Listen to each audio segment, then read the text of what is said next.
La compétence, c'est un savoir-agir complexe. Ça vaut pas la peine de discuter 42 heures sur complexe ou pas complexe et le degré de complexité. Je trouve ça extrêmement dommage. Et c'est l'usine à gaz commence là. Ça commence au niveau, les gens disent, ah oui, OK, savoir-agir. Une idée intéressante. Et après ça, bon, ils veulent mettre beaucoup de compétences. Il y a quelqu'un qui dit, non, mais si vous en avez 48, peut-être que la société n'a pas de problème avec les compétences. L'école a beaucoup, beaucoup, beaucoup de problèmes avec les compétences.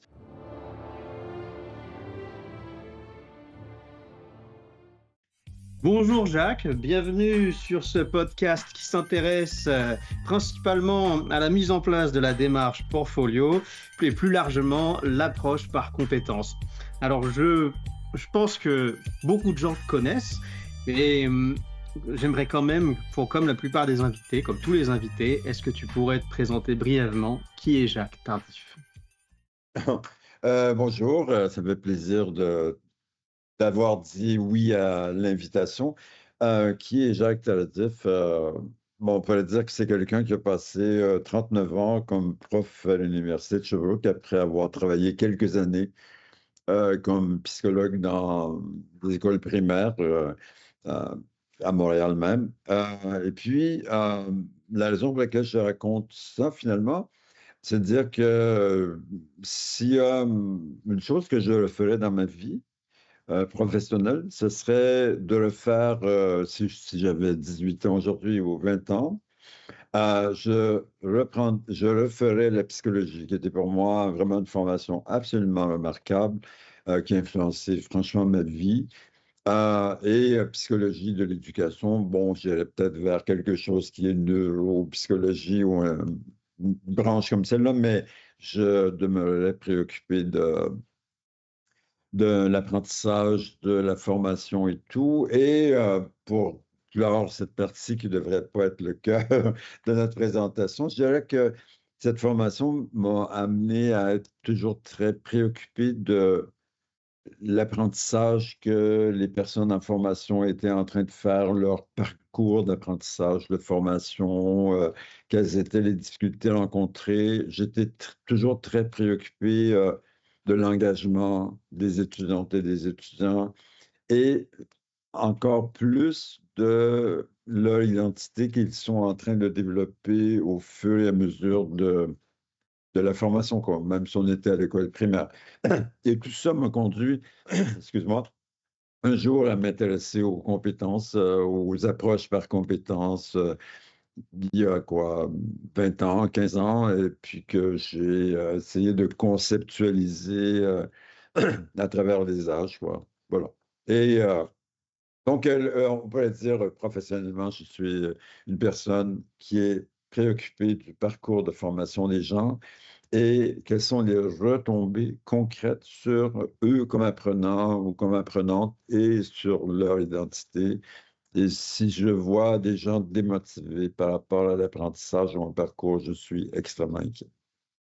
Eh ben, je pense qu'avec tout ce que tu as dit, tu n'es pas hors sujet de ce qu'on va traiter aujourd'hui parce que là, au lieu de se préoccuper de l'apprenant au sens étudiant, on va s'interroger à l'engagement de l'apprenant au sens enseignant dans l'approche par compétence, mais avec un regard très le plus cartésien possible. Et tu sais d'ailleurs la question qu'on va essayer de traiter en fil rouge durant cette discussion, ça va être dans quelle mesure la PC est une usine à gaz ou pas? Comme on dit déjà, une, une machine, non, une pelleteuse à nuages, c'est ça? Pelleter des nuages, oui, ça veut Ouais. dire comme quelque chose qu'on essaie théoriquement de comprendre, et puis on est toujours sur un plan conceptuel qu'on n'arrive pas à saisir concrètement.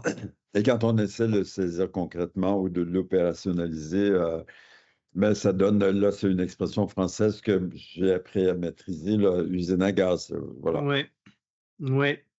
Et peut-être que juste pour essayer d'apporter le plus de clarté possible, on pourrait commencer à essayer de démystifier ou mettre en lumière cette usine à gaz avec cette notion de compétence. Parce que tu es d'accord, toi, tu as proposé un modèle théorique, plusieurs chercheurs ont proposé des modèles théoriques.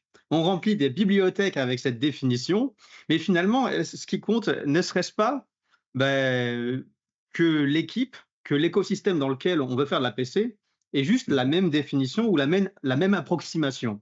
Et donc, comment est-ce qu'on pourrait prendre une notion de compétence et en donner une acceptation simple, claire, efficace? Oh, oh. Ben, j'ai oublié un peu la deuxième partie de ce que tu as dit, mais la manière de le dire, je dirais que pour moi, c'est pas, ça serait idéal, mais ça n'arrive presque jamais qu'une équipe de personnes en charge de la formation partage une même définition. Mais moi, à la limite, ça ne me dérange pas du tout, dans la mesure où ces gens-là partagent un socle commun sémantique par rapport à la compétence. Alors, bon, moi, j'ai documenté, j'ai argumenté que la compétence, c'est un savoir agir complexe. Ça vaut pas la peine de discuter 42 heures sur complexe ou pas complexe et le degré de complexité. Je trouve ça extrêmement dommage qu'on passe autant de temps sur si ce mot complexe, qui est d'ailleurs un peu un pléonasme, parce que entre toi et moi, savoir agir complexe, je ne comprends pas qu'un savoir agir ne l'est pas. Mais bon. Alors, moi, je dirais, OK, on devrait s'entendre sur l'idée que la compétence, c'est agir en contexte réel. Mais bon, c'est pas un ensemble de procédures ou un ensemble de savoir-faire qu'on développe un à un. C'est quelque chose qui est très global et qui, euh, je dirais même, si on parle d'une profession, c'est pas les fonctions des gens, tu sais, chacune des petites fonctions qu'ils ont ou tâches, ce sont les responsabilités de ces gens-là. Alors, je dirais, le savoir agir, pour moi, il est englobant. Et puis, bon, agir en contexte réel, après, c'est dire, on est toujours dans la complexité. Ah ben, je ne comprendrais pas que agir en contexte réel, c'est simple, hein. Si c'est simple, je crois que il y a quelque chose qui n'est pas authentique, c'est un mot qu'on va sûrement regarder en cours de route. Puis je dirais, cet agir en contexte réel mobilise, combine plein de savoir-faire, savoir-être, et ça n'a rien de monodisciplinaire ou unidisciplinaire, enfin, peu importe comment dire. Et donc, cette mobilisation-là, elle est vraiment importante. Et si on pourrait se poser la question, est-ce que le savoir-agir dont je parle, ou l'agir en contexte réel auquel je vais faire, exige plusieurs champs disciplinaires ou champs de connaissances, voilà. Et puis l'autre chose, c'est, ça se termine souvent la définition par famille de situation, dire, bon, on est toujours préoccupé du transfert des apprentissages. Ça vaut pas vraiment la peine d'apprendre quelque chose qui reste isolé dans son coin. Donc, toujours la question, ben, quelle est la transposition possible de ces apprentissages qui sont faits, qui ont été réalisés sous la, j'allais dire la contrainte, mais oui, je vais dire ça, de l'agir complexe en question ou de l'agir en contexte. Alors, moi, je dirais, bon, dans un monde idéal que je n'ai jamais vu finalement, bon, ça serait intéressant de s'entendre sur une définition, mais si ce n'est pas le cas, je dirais, OK, on va s'entendre sur un socle commun. Et voilà ce que veut dire le socle commun. Après, si tu veux mettre, je ne sais pas moi, un haut degré de complexité dans des situations authentiques, bravo. Ou moi, je peux mettre autre chose, mais ce socle commun va orienter, j'allais dire, je vais le dire, tous nos choix pédagogiques et va, entre autres, marquer l'alignement pédagogique qui est si important dans la formation. Ceci Ouais. étant dit, c'est une fois que j'ai raconté ça, ben, c'est dangereux que l'usine à gaz apparaisse, là. Alors que pour moi, je ne vois pas l'usine à gaz, là. Tu sais, je vois vraiment quelque chose c'est un système, c'est très large, c'est très englobant.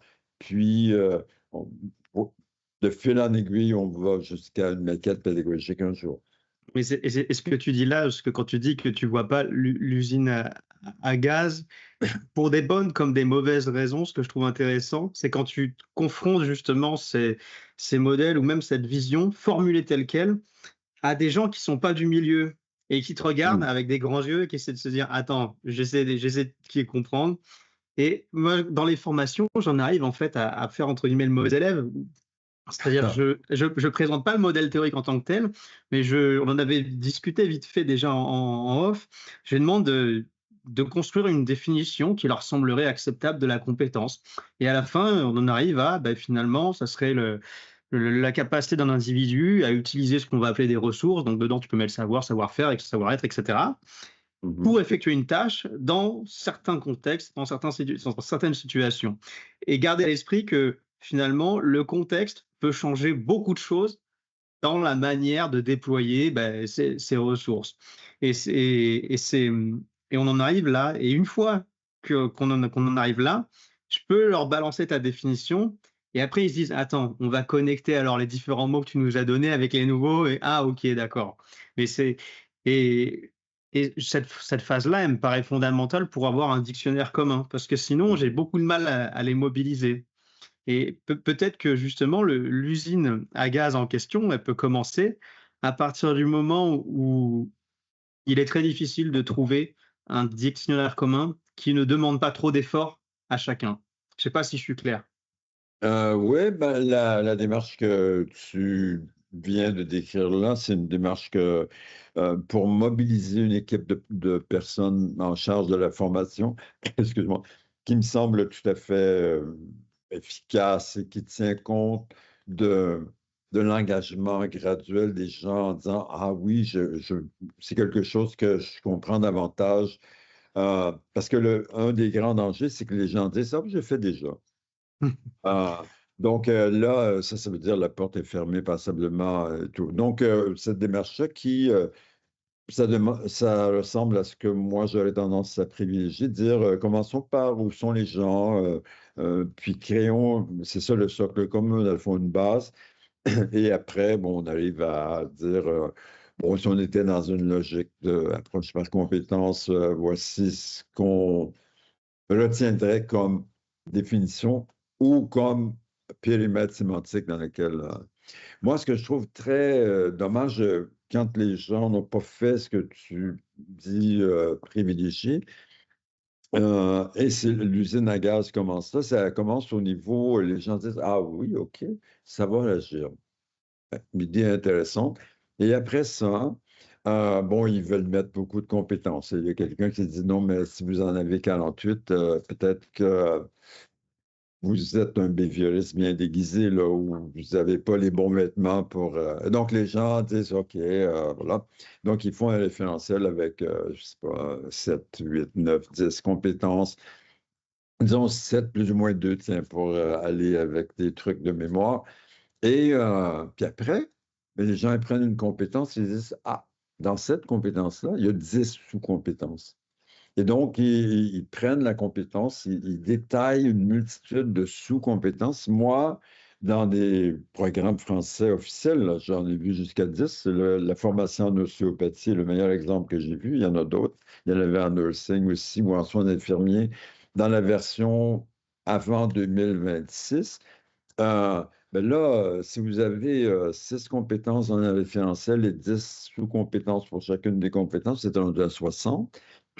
Puis après, ben là, vous avez France Compétences qui dit, ah, il ne faut pas oublier, il y a des socles de compétences, entre autres des socles de compétences transversales. Alors, l'usine à gaz, elle a déjà démarré seulement au niveau du référentiel. Alors, si on imagine que tout ce qui va se produire par la suite, ça devient honnêtement totalement indigeste. Et moi, personnellement, je me dis, s'il est nécessaire de fragmenter une compétence en sous-compétence, déjà là, il y a quelque chose qu'on n'a pas saisi dans l'approche vers la compétence, quoi. Ouais, mais c'est parfait que tu parles de ça parce que je Ah, voulais qu'on aborde la question du référentiel de compétences. Ouais. ok. Euh, Là où je suis et dans les universités dans lesquelles j'ai pu travailler et toujours travailler d'ailleurs, c'est d'observer justement une, une complication parfois inutile sur la construction de ce référentiel. Alors, je vois des difficultés parmi les difficultés que j'ai pu identifier, il faut se mettre tous autour d'une table, se mettre d'accord sur ce qu'on veut faire. Ah, Ça, le travail collectif, il est, il est pas facile. Il y a le travail collectif. Il y a l'acclimatation à un jargon, un jargon des sciences de l'éducation qui n'est pas toujours évident. Donc, ouais. compétences, apprentissage critique, composantes essentielles, etc., etc. Et il y a, comme tu l'as dit, le nombre de compétences. En tout cas, ça c'est ma posture en tant que conseiller pédagogique, c'est de dire, bah, less is more en fait. C'est-à-dire que f gardez à l'esprit que ce document finalement, si on veut qu'il soit utile, ça doit incarner la vision de votre formation. Pourquoi vous êtes autour de la table et qu'est-ce que vous vendez quelque part à l'étudiant? Et donc si vous avez du mal à le comprendre, si vous paraît exhaustif et farfelu, il y a fort à parier que l'étudiant, il sera pareil. Et Non. et et si en plus vous avez du mal à le comprendre, pourquoi est-ce que vous voudriez travailler dedans?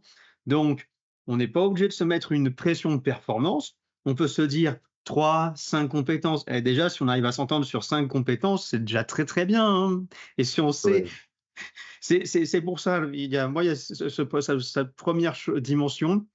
Et parce que la construction du référentiel de compétences que j'ai pu observer dans pas mal d'équipes, c'est que ça a en fait demandé beaucoup de temps, beaucoup d'énergie, beaucoup de sang, beaucoup d'encre et beaucoup de larmes. Voilà. Je ne sais pas si toi, tu as déjà pu voir ça.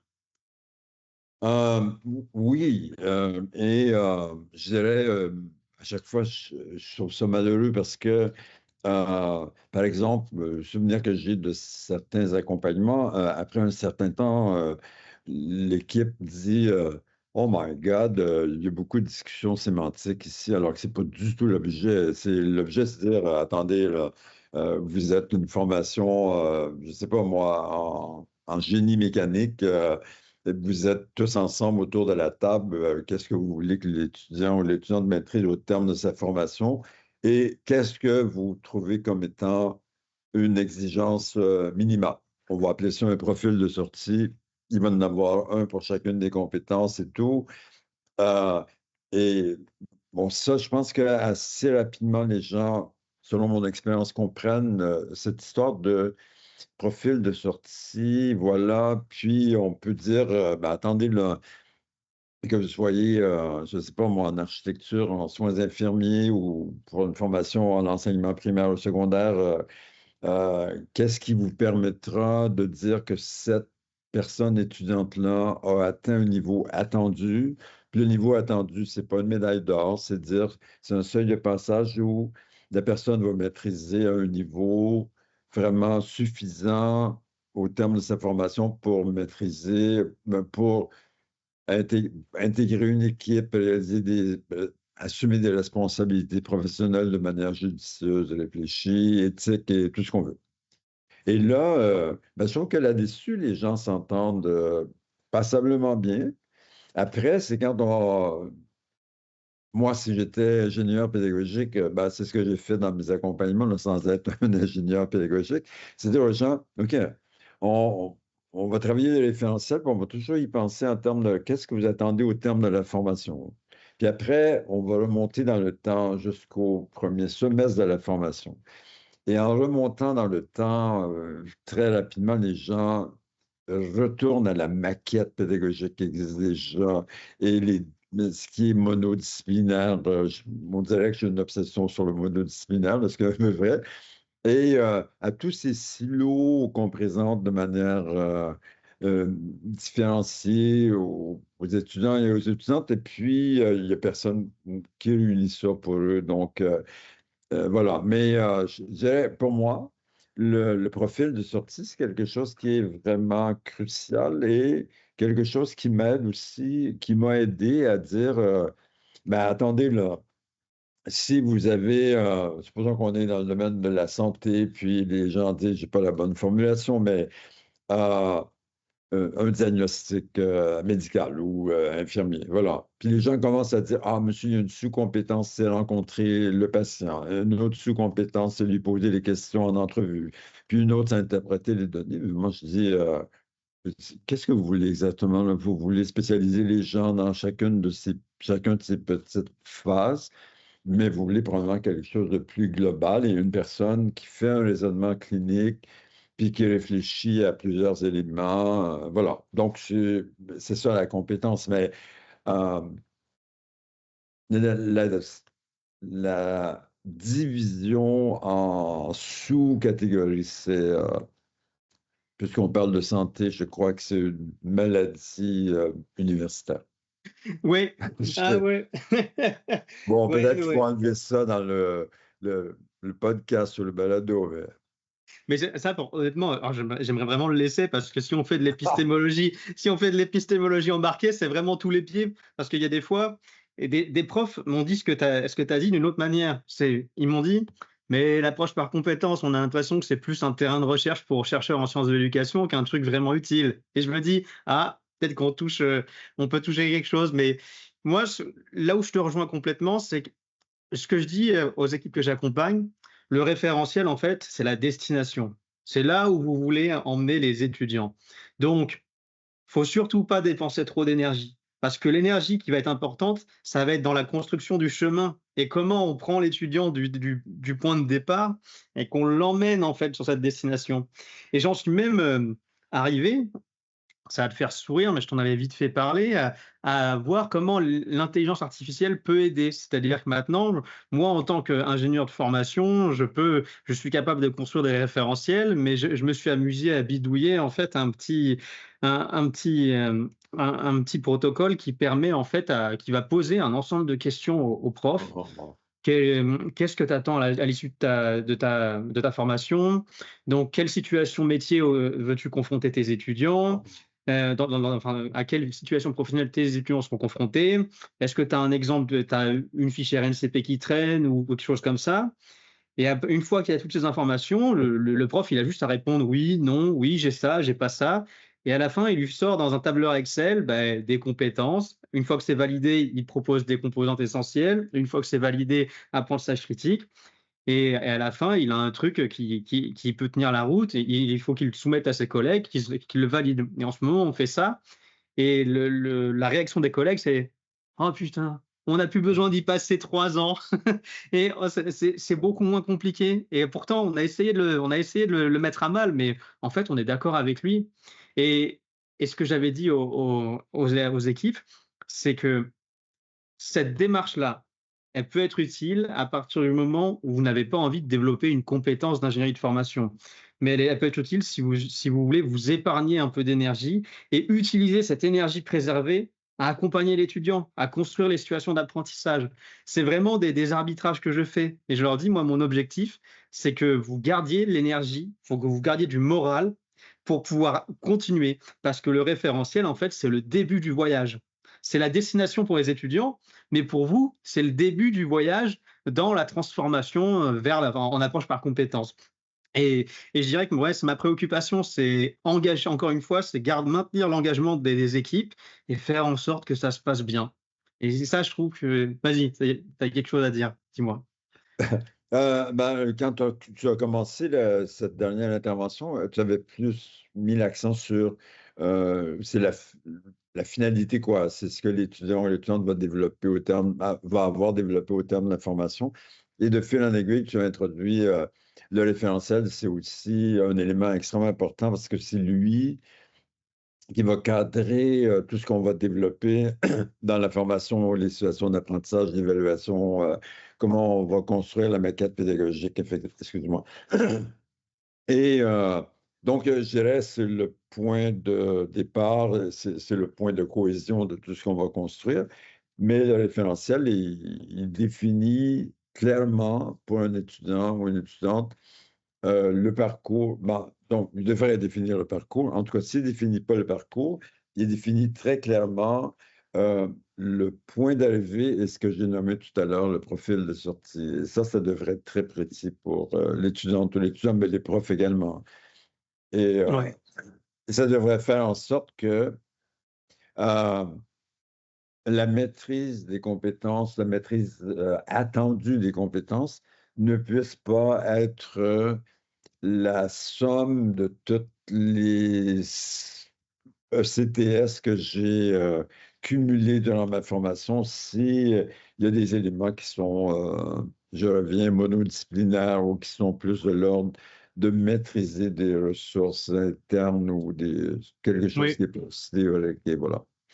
Alors, tu soulignes beaucoup cette dimension pluridisciplinaire, et Ouais. c'est vrai que dans nos cursus de formation, il y a quand même un héritage très, très disciplinaire, un cloisonnement disciplinaire très, très fort. Et ça me permet d'avancer et de rentrer maintenant dans une autre problématique qui est celle du chemin, des situations Ah. d'apprentissage et d'évaluation. Et j'aimerais que tu me partages les difficultés auxquelles toi que tu as pu rencontrer lorsque tu as accompagné des équipes. Moi, il y a dans les difficultés que je rencontre, il y a le travail en interdisciplinarité. C'est difficile. Et à côté de ça, ou de manière sous-jacente, ce que je vais appeler la dimension pratico-pratique ou la faisabilité. C'est-à-dire que quand on réfléchit à des situations, est-ce qu'on peut se permettre de les faire matériellement, humainement, logistiquement, sans mettre l'équipe dans le rouge? Alors voilà, je te laisse Ah. réagir, mais toi, quelles difficultés tu as pu rencontrer lorsque tu accompagnes des équipes dans la construction de SAL? Justement, qu'est-ce que ça veut dire mettre l'équipe dans le rouge? Ah oui, mettre l'équipe dans le rouge, c'est en gros les surchargés de travail et OK. et qui amènent à un désengagement. Euh, Ben, la principale difficulté que j'ai rencontrée, puis que je rencontre encore, c'est les gens, l'équipe de formateurs ou de formatrices ne réfléchissent pas en termes de profil de sortie, je reviens là-dessus, ils ne réfléchissent pas vraiment non plus en termes de développement de compétences, développement graduel des compétences et inscrire les personnes étudiantes dans un parcours. Donc, pour les dire autrement, ils ne se situent pas dans une approche programme. Ils sont dans une approche vraiment, c'est même pas une approche semestrielle, là, c'est une approche mon cours dans ce semestre-là. Alors, une des difficultés, c'est de dire, par exemple, si moi j'avais plein de pouvoir sur les profs, puis les profs n'avaient pas 3 millions de questions qui sont pas, ne savent pas de réponse, je leur dirais, ben, écoutez, ça va être simple, hein, nous tous qui intervenons, nous trois, qui intervenons dans une unité d'enseignement, puis on a chacun son cours, mais on va s'entendre que cette unité d'enseignement, elle touche, je ne sais pas moi, un champ citoyen ou un champ professionnel particulier.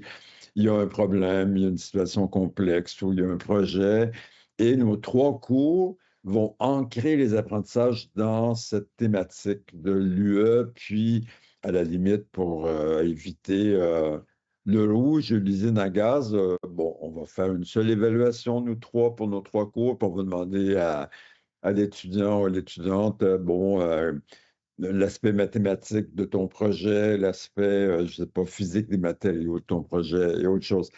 Donc, mais dans ma tête, ça, c'est une logique compétence où on évite tout ce qui est silo ou des apprentissages qui ont vraiment tellement hors contexte que après la session, le semestre, la personne étudiante ne s'en rappelle pas vraiment, ou en tout cas, une année plus tard, elle s'en souvient presque plus, tellement que les profs qui interviennent dans les semestres, les 2 derniers semestres, disent, ah, c'est dommage, ils ont oublié ce qu'ils ont appris. Moi, je dis, c'est dommage, là, ils n'ont pas appris, c'est tout. Parce qu'ils l'avaient appris, ils l'auraient retenu, là. Donc, la difficulté, c'est de dire, OK, la SAE, ça c'est un mot aussi qui suscite l'usine à gaz facilement, là. La situation d'apprentissage et d'évaluation, elle va être comme la compétence, ça va être englobante, mais elle doit être ancrée dans plus qu'une compétence, parce que les situations authentiques, en fait, moi, j'en connais pas, qui sont monocompétences. En même temps, je connais des programmes en France qui, assez récents d'ailleurs, les buts pour ne pas les nommer, qui, dans les 2 premiers semestres, si je ne m'abuse, ont des SAE monocompétences. Il faut le faire quand même pour dire ah, wow, on va faire un SAE monocompétence. C'est déjà un pas positif par rapport à ce qui était avant, où il n'y avait pas Oui, de SAE. Sauf que il faudrait que les gens soient conscients qu'une fois qu'on fait une SAE monocompétence, on a probablement passé ça dans une usine d'épuration qui fait en sorte que le degré de complexité est beaucoup moindre que la réalité.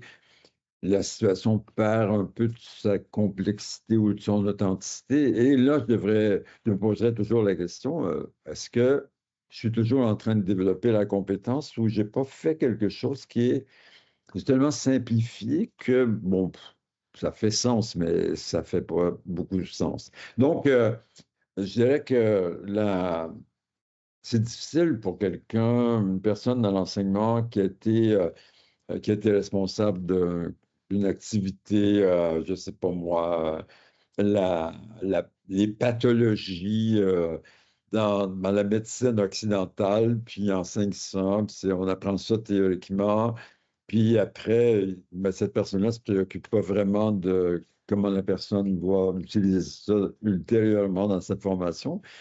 Ben, de dire à ces gens-là, OK, il y a une petite faille dans votre formation, là, c'est que, en tout cas, il y a des théories de l'apprentissage dont vous ne tenez pas compte, parce que si on est un peu constructiviste ou cognitiviste, on se dit, la contextualisation de l'apprentissage, c'est vraiment crucial, là. Alors, si vous passez 45 heures à faire quelque chose qui est décontextualisé, euh, vous prenez un certain nombre de risques, quoi. Mais bon, euh, donc, pour répondre clairement à la question, je dirais c'est de quitter ce qui est soit un champ monodisciplinaire ou soit quelque chose qui est de l'ordre des ressources dans la définition. Là. Il y a le savoir agir complexe ou agir en mhm, contexte qui mobilise des ressources internes, c'est tout ce qu'on a dans la tête.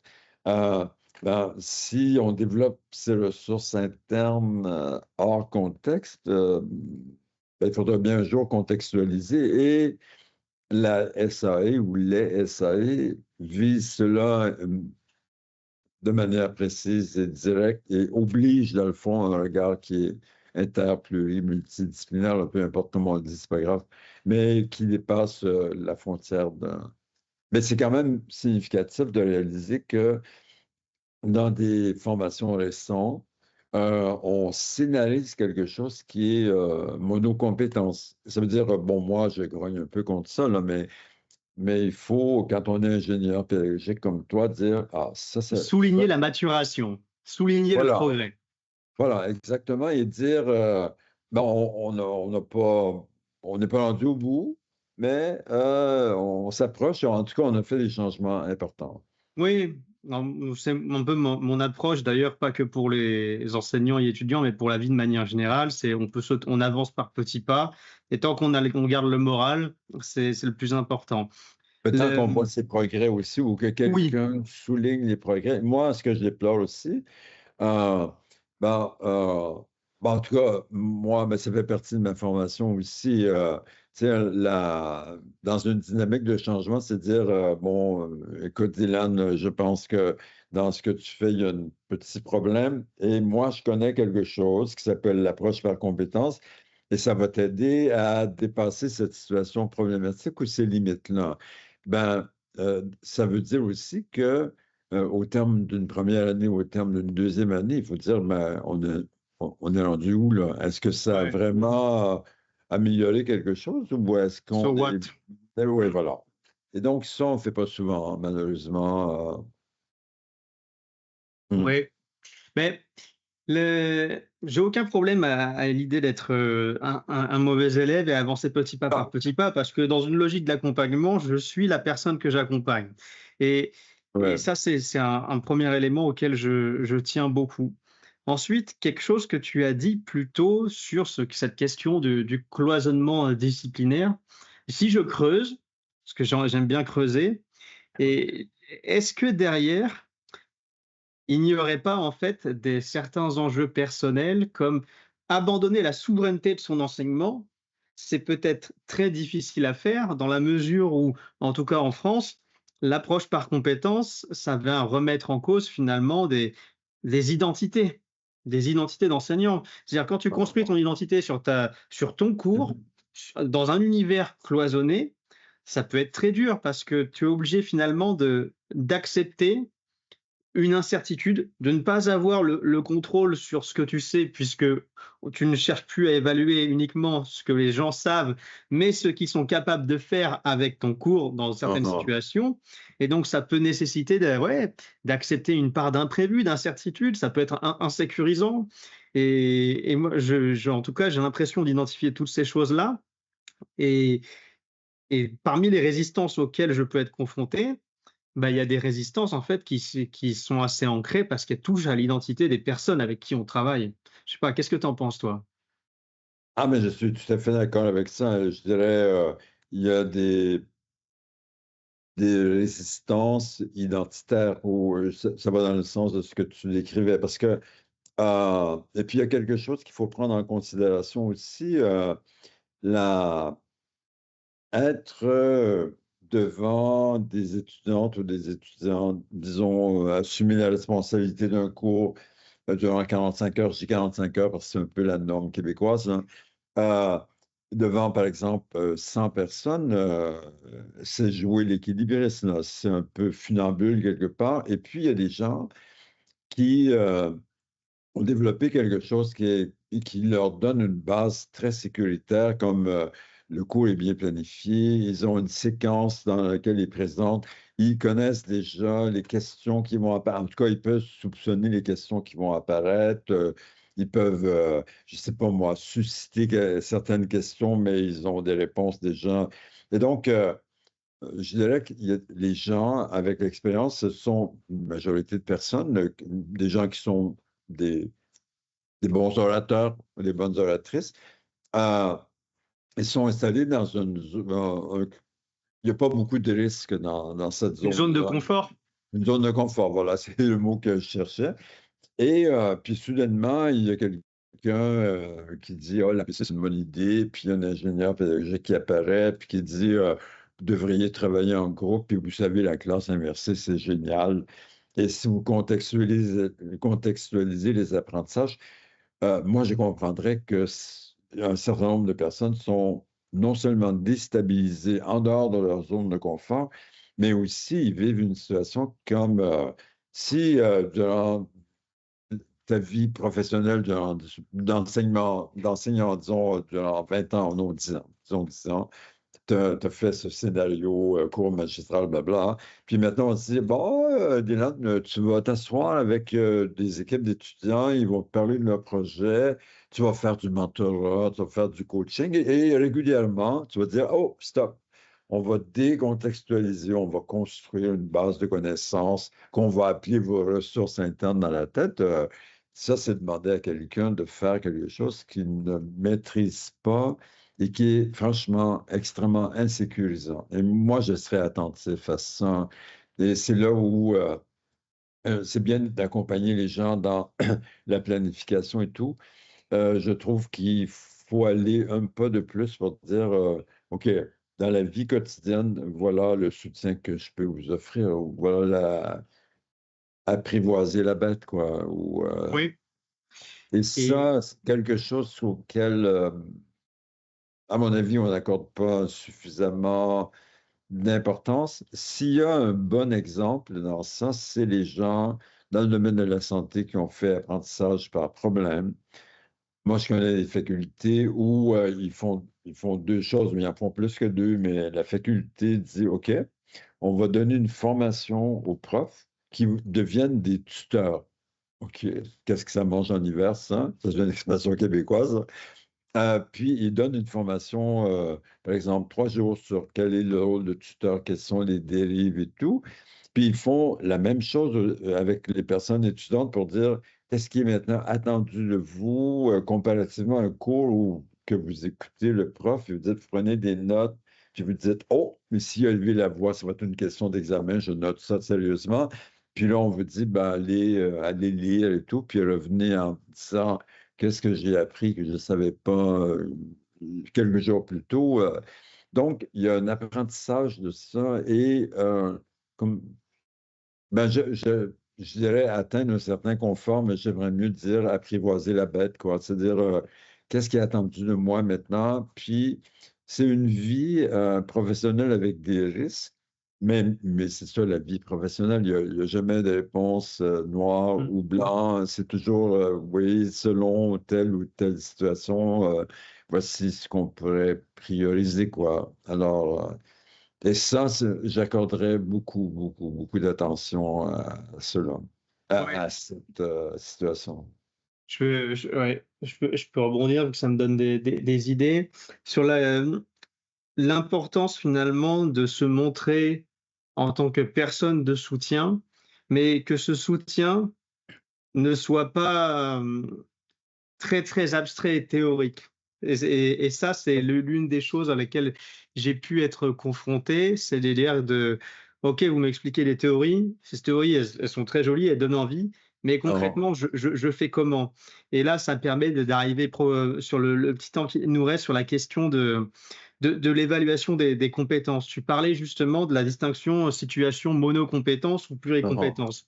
Quand on nous dit, bah oui, donc on crée une situation d'apprentissage, on a un canevas, on a des étapes à respecter, on évalue avec une grille, on fixe chaque composante essentielle, chaque apprentissage critique, et ensuite on coche pour une compétence. Et donc la question qu'on pourrait se dire, ok, donc si on a plusieurs compétences dans une situation, on a quoi? Plusieurs grilles ou une grille extrêmement large? Et là, on a des profs qui peuvent très vite nous dire, ça marche pas ce que tu nous dis, c'est-à-dire que c'est trop compliqué à faire. Est-ce que et là où ce que je peux entendre, t'imagines, tu es en situation, tu dois évaluer un gamin, tu as une grille, tu regardes, tu regardes ta grille, mais en fait, tu en as une deuxième parce que tu as une compétence, enfin, tu as une autre compétence à évaluer. Tout ça, en fait, ça me permet de revenir sur le début de ma phrase qui est si on accompagne un prof, il faut réussir à lui donner un soutien à la fois conceptuel, mais surtout opérationnel, qu'il puisse se dire que finalement, par notre action, on lui enlève une épine du pied. oh, Et moi, j'amènerais par exemple, cette réflexion avec cette première entrée en matière, c'est de dire, si je veux éviter l'usine à gaz en matière d'évaluation de compétences, je vais essayer de raisonner pas en termes de compétences, mais en termes d'activité d'évaluation. C'est-à-dire que si je dois évaluer des compétences, eh ben, quelle situation, quelle activité d'évaluation je vais créer pour pouvoir raisonnablement oh. inférer que le gamin, à ce moment-là, il sera compétent sur A, B ou C. Mais juste déjà, ce premier point de raisonner en matière d'activité d'évaluation et non forcément de compétences. Qu'est-ce que tu en penses? J'aimerais avoir ton avis. Oh, oh. Ben, je serais d'accord avec ce que tu dis. Je mettrais toujours au premier plan l'alignement pédagogique. C'est-à-dire, ce que j'évalue, c'est ce que j'enseigne. En même temps, on peut rêver que ce que j'enseigne, c'est ancré dans quelque chose qui est logique, le développement de compétences. Donc, mon premier regard sur l'évaluation serait toujours un questionnement sur est-ce que c'est aligné pédagogiquement avec ce que vous avez fait ou ce que vous avez mis en place ou, bon, à la limite, on peut dire est-ce que c'est aligné avec ce que vous vouliez faire et peut-être que vous n'avez pas fait ce que vous vouliez faire. Bon, voilà. Et après, ben, c'est pas la bonne manière de le dire, l'idée que j'ai là, mais je vais le dire comme Vas-y, je vas-y. pense maintenant. C'est-à-dire, si vous pensez faire des grilles critériées pour chacun des petits pas de danse que vous avez fait, arrêtez ça. Parce que ce que vous allez développer, cher monsieur ou chère madame, c'est un technicien qui va cocher, va dire, ah, j'ai fait, j'ai fait, j'ai fait. Vous voulez pas ça du tout, là. Vous voulez, si vous avez compris, l'approche par compétence, c'est quelque chose de la réflexivité, prendre conscience de son parcours, de sa démarche d'apprentissage. Ben, si vous me fournissez, je ne sais pas moi, 7 grilles avec 40, non, 22 critères chacune, ben, j'ai pas grand-chose à réfléchir, là. Je vais vous obéir, je vais cocher et voilà. Alors, je dirais, la compétence, ça va agir complexe. ou agir en contexte réel, c'est englobant. La situation d'évaluation, elle est aussi englobante que la compétence, mais bon, ça dépend de la traduction pédagogique que vous avez faite. Et ben, l'évaluation que vous allez faire de ça, ben, c'est global aussi, là, laisser l'étudiant ou l'étudiante sélectionner quelque chose, ayez quelques indicateurs profil de sortie. Là, si vous n'avez pas ça, c'est un peu compliqué pour un étudiant ou une étudiante de faire de l'auto-évaluation, mais après, vous devriez pas avoir une grille particulière pour chacune des compétences. En tout cas, pas une grille hyper, hyper, hyper développée Mm. pour chacune des compétences. Moi, je dis souvent aux gens, mais je vois le temps passer, là, je dis souvent aux gens, vous êtes comme un photographe, au prof, là, vous êtes un photographe, vous avez une caméra grand angle, puis vous dites aux étudiants, wow, ici, dans le zoom de ma caméra, il y a deux compétences. Voilà, deux compétences. Mais dans les aires autour de l'angle principal ou de la cible principale, il y a quatre, cinq compétences. Je veux que vous sachiez que ça existe. Je veux que ça vous dérange, que vous soyez préoccupé par ça. Mais aujourd'hui, la cible de l'évaluation, ce n'est pas celles qui sont là, c'est les deux qui sont ici ou les trois qui sont ici.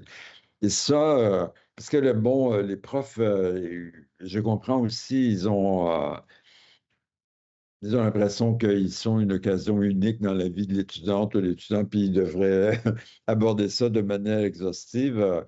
Moi, je dirais, on s'en va vers la fin de cet entretien, je dirais, l'exhaustivité, c'est une des pires choses qu'on peut viser dans l'approche par compétence parce que euh, bon, on est toujours dans un environnement où il n'y a pas une réponse unique, il n'y a pas une réponse comme je disais tout à l'heure, que c'est noir ou c'est blanc, on réfléchit à ça, on négocie ça, puis on voudrait savoir comment l'étudiant fait ce raisonnement ou comment il se situe par rapport à ça.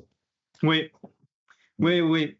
Et cette question de l'exhaustivité, enfin en tout cas ce rapport à l'exhaustivité, je te rejoins complètement. Et aussi de se dire justement que on peut penser en fait, le coup de la photo, j'aime beaucoup l'image parce que finalement une photo, c'est tout sauf la réalité. C'est on arrête le temps. Et donc, si on fait Ah, ça, c'est faut accepter que finalement, on fait quelque chose de très arbitraire. On va essayer d'inférer à un instant T, à un endroit du globe, à une heure, avec une météo particulière, si oui ou non on le voit. Mais qu'après, on peut prendre du recul et que finalement, notre formation, on raisonne en termes de trajectoire de développement de compétences et ah, pas juste oui, non, de manière binaire. ah, ah. Ça, c'est le... Et peut-être pour ça, c'est pour cette raison que j'aimerais amener une question d'ouverture et que on puisse faire un autre épisode, mais sur une seule question. Pourquoi, selon toi, la réflexivité serait-elle essentielle pour évaluer des compétences? Ça serait ma question d'ouverture que je te poserai et que je te Ah. proposerai qu'on traite une prochaine fois. Moi, c'est un peu un sujet que j'aime beaucoup, la réflexivité, mais toi qui es psychologue de formation, j'aimerais beaucoup avoir ton retour là-dessus. Ben, c'est sûr, pour moi, c'est une condition indispensable ou incontournable ou quelque chose de cette nature-là. Et on a de bons exemples sur la réflexivité dans les formations en santé. Et on a des bons exemples chez les personnes en formation qui utilisent la simulation. Oui. Donc, bon, la complexité est grande dans les démarches de simulation.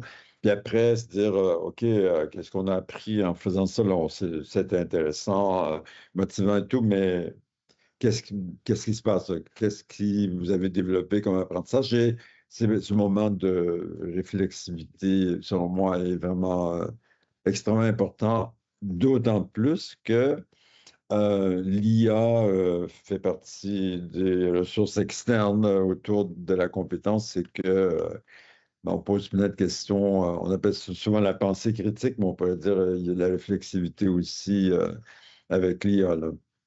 Oui, oui, oui. Alors ça, c'est vrai on aurait, il faudrait qu'on aborde cette question de l'intelligence artificielle qui peut aider ou non la réflexivité, ou en tout cas dans quelle mesure.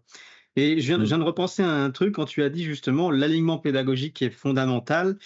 Peut-être que ce qui peut être difficile il peut être difficile de penser alignement pédagogique en approche par compétences parce que finalement, vu qu'on évalue des compétences et pas des connaissances, on doit évaluer la capacité de l'étudiant à utiliser plusieurs ressources. Donc ça veut dire que ton alignement, tu peux plus le penser de manière individuelle et cloisonnée. Il faut réussir à se mettre d'accord avec des collègues pour penser un alignement collectif. Et ça, j'ai l'impression que c'est très, très difficile.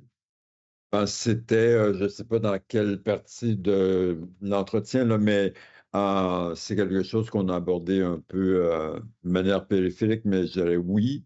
Et c'est pour ça que la- le questionnement premier ou les premières questions dans l'évaluation, c'est de dire est-ce que c'est aligné pédagogiquement avec ce que j'ai fait? Puis j'espère que ce que j'ai fait, c'est ce que je voulais faire. Mais bon, toute cette chaîne-là, c'est quelque chose qui est vraiment important. Alors, il y a tellement de choses, mais on est limité par le temps. J'aimerais, on va dire, allez, en guise de conclusion, te poser une dernière question avec, après tout ton périple en approche par compétences, depuis tes premières années jusqu'à aujourd'hui, quel enseignement ou quelle leçon de vie tu penses avoir apprise après toutes ces années à travailler sur l'approche par compétences? Oh, la je dirais, mais c'est comme, citoyen, quoi. La la société n'a pas de problème avec les compétences. L'école a beaucoup, beaucoup, beaucoup de problèmes avec les compétences. Heu et là où c'est assez étonnant quand même, là où l'approche par compétences a de la difficulté à prendre racine, c'est dans les écoles primaires et les écoles secondaires. Et dans les écoles primaires, moi, je comprends pas, mais bon, ben, je comprends, mais bon, j'accepte pas que des parents cherchent la note de leur enfant et idéalement, ici, en tout cas, comparé avec la classe en disant, mais comment vous concevez l'apprentissage, là? Comment, qu'est-ce qui vous arrive, là? Pourquoi, vous, au lieu de réfléchir à comment votre enfant évolue dans dans l'écriture, dans la lecture, vous vous préoccupez de comment le prof, l'enseignante va coter sa maîtrise des règles de grammaire, puis vous êtes contente ou content si le 88% dans les participes passés avec avoir, on s'en fout là. Mais parce que écrire, c'est autre chose que ça. Donc, bon, là, je dérape un peu. Ben, c'est-à-dire que, alors, je dirais, euh, mais le problème principal, il y en a d'autres, mais je dirais le problème principal, c'est euh, Edgar Morin vient de mourir. On ne regarde pas la formation comme un système, on regarde ça comme des petites pièces qu'on monte graduellement d'un semestre à l'autre. Et soudainement, ça, je sais pas, ça donne un système qui apparaît et je pense que la grande difficulté, ça serait d'inverser ça, c'est-à-dire, bon, on l'a dit à quelques reprises dans l'entretien, là, dire qu'est-ce qui est attendu au terme de la formation, quels sont les apprentissages qui sont indispensables ou qui sont incontournables, puis j'ai dit quel est le profil de sortie, puis après, bon, on décline ça pour dire quel système on peut construire qui, où chacun des éléments est en complémentarité avec l'autre et non pas une pièce isolée déposée quelque part sur une chaîne de montage, quoi. Merci. Merci beaucoup, Jacques.